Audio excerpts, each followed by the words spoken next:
Quand on demande aux astrologues quel est le but de l'astrologie, quel est le modèle social que est censé corréler et valider l'astrologie, ils ne savent pas répondre. Il y en a qui répondent c'est l'individu, c'est la problématique individuelle, voilà. Et c'est pas faux dans leur esprit, c'est-à-dire pour eux, effectivement, l'astrologie, c'est la garantie, le garant de leur individualité, de leur spécificité. Eh bien, je considère que c'est une instrumentalisation de l'astrologie et honteuse, et que ça n'a rien à voir avec la véritable vocation, la véritable fonction de l'astrologie. L'astrologie a une valeur cyclique. La question est de savoir qu'est-ce que c'est que la cyclicité. Quels sont les enjeux de la cyclicité? À quel référentiel peut-on se situer par rapport à la cyclicité?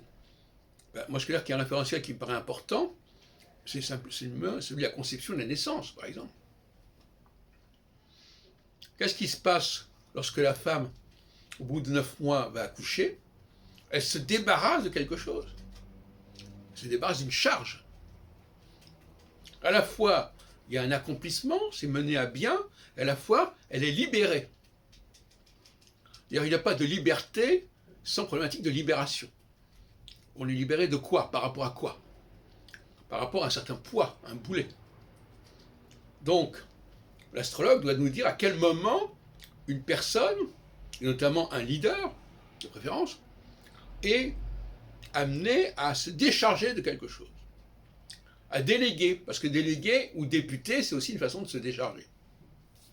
Je laisse à d'autres personnes, par exemple, si je suis une femme et que j'ai un enfant, eh bien, après, je peux le confier à une gouvernante, etc.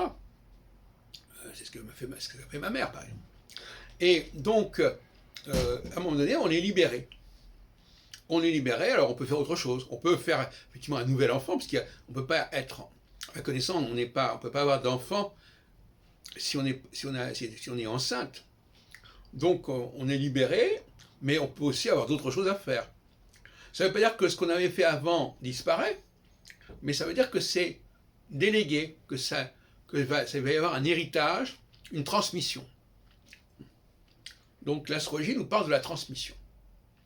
Pas parce que c'est une transmission d'une tradition, mais aussi parce que la problématique même existentielle de l'être humain, c'est la transmission.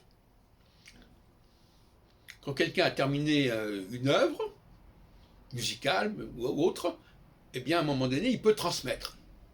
Et tant qu'il n'a pas terminé ce travail, au sens fort du terme, puisqu'on parle aussi du travail quand il y a un accouchement, eh bien tant qu'il n'a pas terminé ce travail, eh bien il ne peut pas transmettre.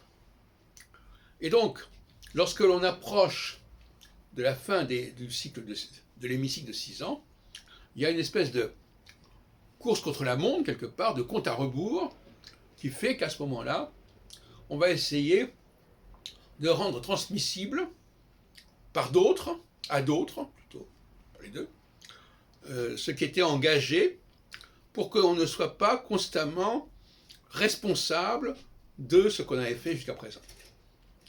Puisqu'on l'aura transmis à quelqu'un d'autre, donc c'est cette personne-là qui va prendre le relais. Voilà les bonnes réponses qu'il faut donner. Et d'ailleurs, j'ai proposé de faire une enquête, demander aux astrologues de quoi parle l'astrologie, de quelle problématique traite l'astrologie.